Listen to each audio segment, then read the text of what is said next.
Dear friends, തേങ്ങ വറുത്തരച്ച ഒരു കറിയാണ് ഇന്ന് നമ്മൾ ചെയ്യാൻ പോകുന്നത്. ചേനത്തീയലാണ് കേട്ടോ. ചേനത്തീയൽ വെച്ച് കഴിച്ചിട്ടുണ്ടോ? എന്നാൽ കഴിച്ചിട്ടില്ലാത്തവർക്ക് വേണ്ടിയാണേ ഇന്നത്തെ ഈ റെസിപ്പി. നല്ല ടേസ്റ്റി ആയിട്ടുള്ള ഒരു തീയലാണ് കേട്ടോ. കുക്കിങ്ങിൽ ബിഗിനേഴ്സ് ആയിട്ടുള്ളവർക്ക് കൊച്ചു കൊച്ചു ടിപ്സ് ഞാൻ പറയുന്നുണ്ട്. ചേന ക്ലീൻ ചെയ്യുന്നതിനെ കുറിച്ചാണ്. അപ്പോൾ എല്ലാവരും വീഡിയോ സ്കിപ്പ് ചെയ്യാതെ കാണുക. റെസിപ്പി ഇഷ്ടപ്പെട്ടാൽ ട്രൈ ചെയ്ത് നോക്കാനും മറക്കരുത് കേട്ടോ. ചേനയുടെ തൊലിയെല്ലാം കളഞ്ഞ് പാകത്തിന് ചോപ്പ് ചെയ്ത് ഞാൻ വെള്ളത്തിലിട്ട് വെച്ചിരിക്കുവാണേ. ചിലപ്പോൾ ചേന ക്ലീൻ ചെയ്യുന്ന സമയത്ത് നമുക്ക് കൈക്ക് ചെറിയൊരു ഇറിറ്റേഷനൊക്കെ വരും. അങ്ങനെ തോന്നുകയാണെങ്കിൽ വെള്ളത്തിൽ കുറച്ച് വിനീഗർ ചേർത്ത് വെച്ച് അതിൽ കുറച്ച് നേരം മുക്കിയിട്ട് വെച്ചതിന് ശേഷം നല്ലതുപോലെ റിൻസ് ചെയ്തെടുക്കണം. നമ്മുടെ കയ്യിൽ കുറച്ച് വെളിച്ചെണ്ണ കൊണ്ട് ഗ്രീസ് ചെയ്തതിന് ശേഷം ചേന ക്ലീൻ ചെയ്യുന്നതും നല്ലതാണ്. ആദ്യം നമുക്ക് ചേന കുക്ക് ചെയ്തെടുക്കാവേ. കട്ട് ചെയ്ത് ക്ലീൻ ചെയ്ത് വെച്ചിരിക്കുന്ന ചേന ഒരു പാനിലേക്ക് ഇട്ട് കൊടുക്കാം. സോക്ക് ചെയ്ത് വെച്ചിരുന്ന വെള്ളം കളഞ്ഞിട്ട് ഫ്രഷ് വെള്ളത്തിൽ റിൻസ് ചെയ്തെടുത്ത ശേഷമാണ് ഞാൻ ചേന എടുത്തിരിക്കുന്നത്. ഇതിലോട്ട് സ്വല്പം കശ്മീരി ചില്ലി പൗഡർ ആഡ് ചെയ്യുന്നുണ്ട്. കുറച്ച് ഗരം മസാല ആഡ് ചെയ്ത് കൊടുക്കാം. ഒരു നുള്ള് മഞ്ഞൾ ആഡ് ചെയ്യണേ. കുറച്ച് പെപ്പർ പൗഡർ കൂടെ ആഡ് ചെയ്ത് കൊടുക്കുന്നുണ്ട്. ഇനി ടേസ്റ്റിന് ആവശ്യമായ ഉപ്പ് ആഡ് ചെയ്ത് കൊടുക്കാം. ചേന കുക്ക് ചെയ്യാൻ ആവശ്യമായ വെള്ളം കൂടെ ആഡ് ചെയ്യണം. മീഡിയം ഫ്ലെയിമിൽ വെച്ച് ഈ വെള്ളം ബോയിൽ ആകുന്നത് വരെ നമുക്കൊന്ന് വെയിറ്റ് ചെയ്യാം. വെള്ളം ബോയിലായി കഴിഞ്ഞാൽ പാൻ ഒന്ന് കവർ ചെയ്ത് ലോ ഫ്ലെയിമിൽ വെച്ച് ചേന നല്ല സോഫ്റ്റ് ആകുന്നത് വരെ കുക്ക് ചെയ്തെടുക്കണം. ഇടയ്ക്ക് നമുക്കൊന്ന് ചെക്ക് ചെയ്യാം കേട്ടോ. കാരണം ചേന വല്ലാതെ അങ്ങ് വെന്തുടഞ്ഞു പോയി കഴിഞ്ഞാൽ തീയൽ ശരിയായിട്ട് കിട്ടുകയില്ല.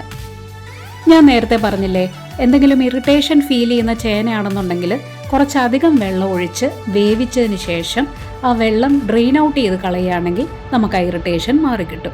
ഈ ചേനയ്ക്കിപ്പം അങ്ങനെ ബുദ്ധിമുട്ടുകളൊന്നും ഇല്ലാഞ്ഞതുകൊണ്ട് ഞാൻ പാകത്തിന് വെള്ളം ഒഴിച്ചാണ് കുക്ക് ചെയ്തെടുത്തിരിക്കുന്നത്. ഇപ്പോൾ ഇതേ ചേന നല്ല സോഫ്റ്റായിട്ട് വന്നിട്ടുണ്ട്. ഇനി നമുക്ക് ഫ്ലെയിം സ്വിച്ച് ഓഫ് ചെയ്ത് ഇത് മാറ്റി വയ്ക്കാം.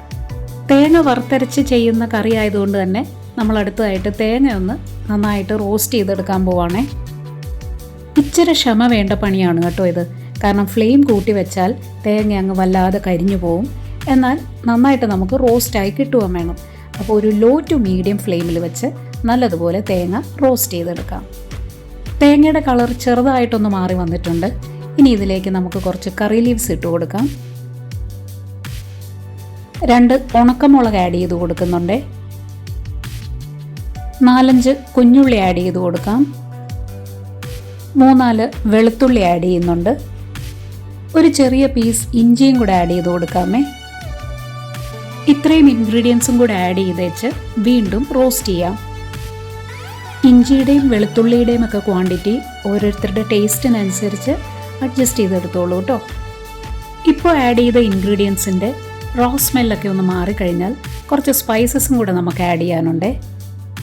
സ്വല്പം പെരിഞ്ജീരകം, ഉലുവ, പിന്നെ ചെറിയ ജീരകം, 2 നുള്ള് ഷാജീരകം, 2 ഗ്രാമ്പൂ, 1 പീസ് കറുവപ്പട്ട, ഇച്ചിര ജാതിപത്രി, 1 തക്കോലം, നമ്മുടെ ക്വീൻ ഓഫ് സ്പൈസസ് ഏലക്ക 2 എണ്ണം. ഇത്രയും ഹോൾ സ്പൈസസ് ആഡ് ചെയ്തേച്ചും ഇതും കൂടെ നമുക്കൊന്ന് റോസ്റ്റ് ചെയ്തെടുക്കണം. കൂടെ നമ്മുടെ തേങ്ങ നല്ല കളർ ചേഞ്ച് ആയിട്ട് കിട്ടുവാൻ വേണേ. ഇൻഗ്രീഡിയൻസ് ഒന്നും കരിഞ്ഞു പോകാത്ത രീതിയിൽ ലോ ഫ്ലെയിമിൽ വെച്ച് കുറച്ച് സമയമെടുത്ത് തന്നെ നമുക്ക് എല്ലാം കൂടെ ഒന്ന് നന്നായിട്ട് റോസ്റ്റ് ചെയ്തെടുക്കാം. ഇപ്പോൾ നോക്കിയേ, തേങ്ങയുടെ കളറൊക്കെ പാകത്തിന് ചേഞ്ചായി വന്നിട്ടുണ്ട്. സ്പൈസസ് എല്ലാം റോസ്റ്റ് ആയി കഴിഞ്ഞപ്പോൾ തേങ്ങയുടെയും സ്പൈസസിൻ്റെയും ഒക്കെ നല്ലൊരു ഫ്രേഗ്രൻസും വരുന്നുണ്ട് കേട്ടോ. ഇതാണ് പാകമേ. ഫ്ലെയിം സ്വിച്ച് ഓഫ് ചെയ്തതിന് ശേഷം ഈ മിക്സ് നന്നായിട്ടൊന്ന് തണുക്കാൻ വയ്ക്കാം. തണുത്ത മിക്സ് നമുക്ക് മിക്സിയുടെ ചെറിയ ജാറിലേക്ക് ഇട്ട് കൊടുക്കാം. സ്വല്പം പോലും വെള്ളം ആഡ് ചെയ്യാതെ ഇത് നമുക്ക് നന്നായിട്ടൊന്ന് പൊടിച്ചെടുക്കണം. പൊടിച്ചെടുത്ത മിക്സിലേക്ക് കുറച്ച് വെള്ളം ആഡ് ചെയ്ത് കൊടുത്ത് നല്ലൊരു പേസ്റ്റായിട്ട് ഇത് നമുക്ക് അരച്ചെടുക്കാം. ഇതേപോലെ നല്ല ഫൈൻ പേസ്റ്റായിട്ട് അരച്ചെടുക്കണേ. ഈ മിക്സ് നമുക്കൊന്ന് മാറ്റി വയ്ക്കാം. ഇനി ഒരു പാനിൽ കുറച്ച് വെളിച്ചെണ്ണ ചൂടാക്കാം. സ്വല്പം കടുകിട്ട് ഒന്ന് പൊട്ടിച്ചെടുക്കണം. ഫൈനായിട്ട് ചോപ്പ് ചെയ്ത് ഇഞ്ചിയും വെളുത്തുള്ളിയും ആഡ് ചെയ്ത് കൊടുക്കാം. ഇഞ്ചിയുടെയും വെളുത്തുള്ളിയുടെയും റോ സ്മെൽ മാറുന്നത് വരെ ലോ ഫ്ലെയിമിൽ വെച്ച് നമുക്കൊന്ന് സോട്ട് ചെയ്യാം. ഇതിന് നമുക്ക് ഇഞ്ചിയും വെളുത്തുള്ളിയും കൂടെയുള്ള പേസ്റ്റ് യൂസ് ചെയ്യാം. അല്ലെങ്കിൽ രണ്ടും കൂടി ഒന്ന് ചതച്ചിട്ട് ആഡ് ചെയ്ത് കൊടുക്കാം. പക്ഷെ ചെറുതായിട്ട് ചോപ്പ് ചെയ്തിടുന്നതിന് പ്രത്യേക ടേസ്റ്റാണ്. കുറച്ച് കറി ലീവ്സ് ആഡ് ചെയ്ത് കൊടുക്കാം. ഒരു പിടി കുഞ്ഞുള്ളി ചോപ്പ് ചെയ്തത് ആഡ് ചെയ്ത് കൊടുക്കാം.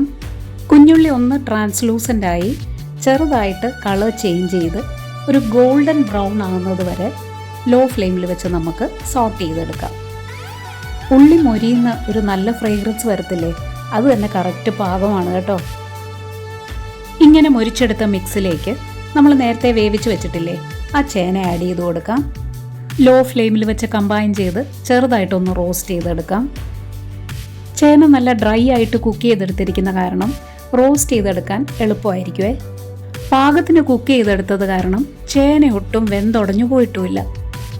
ചേന ഒന്ന് റോസ്റ്റായി വന്നു കഴിഞ്ഞാൽ നമ്മൾ നേരത്തെ പ്രിപ്പയർ ചെയ്ത് വെച്ചിരിക്കുന്ന മിക്സില്ലേ അത് ആഡ് ചെയ്ത് കൊടുക്കാം. ഈ ജാറിലേക്ക് സ്വല്പം വെള്ളം ആഡ് ചെയ്ത് കൊടുത്ത് അരപ്പ് കംപ്ലീറ്റ് ആയിട്ട് നമുക്ക് ചേനയിലേക്ക് ആഡ് ചെയ്ത് കൊടുക്കാം. ഗ്രേവി എങ്ങനെ വേണമെന്ന് വെച്ചാൽ അതിനനുസരിച്ച് വേണം വെള്ളം ആഡ് ചെയ്ത് കൊടുക്കാനായിട്ട്.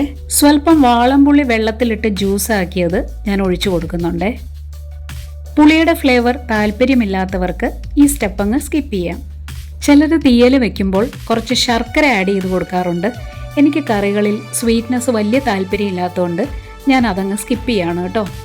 ഓരോരുത്തരുടെ താല്പര്യം അനുസരിച്ച് പുളിയോ ശർക്കരയോ ആഡ് ചെയ്ത് കൊടുക്കാം. ഇത് ഇച്ചിരി തിക്കായിട്ടാണ് ഇരിക്കുന്നത്.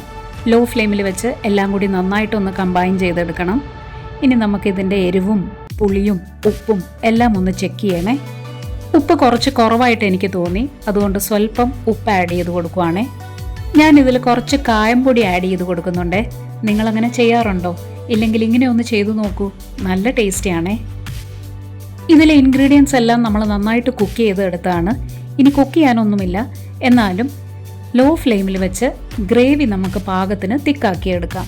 ഈ മിക്സ് നന്നായിട്ടൊന്ന് ബോയിലായി കഴിഞ്ഞാൽ കുറച്ചും കൂടെ ഫ്രഷ് കറി ലീവ്സ് ഒന്ന് ക്രഷ് ചെയ്ത് ആഡ് ചെയ്ത് കൊടുക്കാം, നല്ലൊരു ഫ്ലേവറിന് വേണ്ടിയിട്ടാണ്. നന്നായിട്ട് പഴുത്ത ഒരു ടൊമാറ്റോ ചോപ്പ് ചെയ്ത് ഞാൻ ആഡ് ചെയ്ത് കൊടുക്കുന്നുണ്ട്. ഇത് വേണമെങ്കിൽ നിങ്ങൾ ആഡ് ചെയ്തോളൂ, ഇല്ലെങ്കിൽ ഇതങ്ങ് സ്കിപ്പ് ചെയ്യാം. നമ്മുടെ തീയൽ നല്ല കളർഫുൾ ആവും. മാത്രമല്ല തക്കാളിയുടെ ഫ്ലേവർ എനിക്ക് ഒത്തിരി ഇഷ്ടമാണ്, അതുകൊണ്ട് ഞാൻ ആഡ് ചെയ്തേ ഉള്ളൂ കേട്ടോ. നിങ്ങളും ഇങ്ങനെയൊക്കെ തന്നെയാണോ തീയൽ പ്രിപ്പയർ ചെയ്യുന്നത്? ഇതൊരു വെറൈറ്റി തീയലാണെന്ന് തോന്നുന്നു അല്ലേ? ഇനി നമുക്ക് ഫ്ലെയിം സ്വിച്ച് ഓഫ് ചെയ്യാം. സെർവ് ചെയ്യുന്നതിന് മുമ്പ് നന്നായിട്ടൊന്ന് മിക്സ് ചെയ്ത് കൊടുക്കണേ. ഇത് ഇച്ചിരി സ്പൈസി ആയിട്ടുള്ള ഒരു തീയലാണ് കേട്ടോ. അതുകൊണ്ട് തന്നെ വൈറ്റ് റൈസ്, അപ്പം, ചപ്പാത്തി എല്ലാത്തിനും പറ്റിയൊരു കോമ്പിനേഷനാണ്. അത്യാവശ്യം ചൂടോടുകൂടി തന്നെ സെർവ് ചെയ്യാൻ ശ്രദ്ധിക്കണേ. ഞാൻ ചെയ്യുന്ന ഒരു രീതിയാണ് ഷെയർ ചെയ്തിരിക്കുന്നത്. എല്ലാവർക്കും ഇഷ്ടമായെന്ന് വിചാരിക്കുന്നു. കുറച്ച് ലെങ്തി പ്രോസസ് ആണെങ്കിലും റെസിപ്പി ഈസി അല്ലേ? ചേന എന്ന് പറയുന്നത് rich source of fibre and potassium ആണ് കേട്ടോ. അതുകൊണ്ട് തന്നെ ഇതിടയ്ക്കൊക്കെ ഡയറ്റിൽ ഇൻക്ലൂഡ് ചെയ്യുന്നത് നല്ലതാണ്. നല്ല ടേസ്റ്റി ആയിട്ടുള്ള ഒരു തീയലാണ്. എല്ലാവരും ട്രൈ ചെയ്ത് നോക്കിയിട്ട് നിങ്ങളുടെ കമൻസ് എന്നെ അറിയിക്കാൻ മറക്കരുത്. Thanks for watching and keep watching. Bye bye.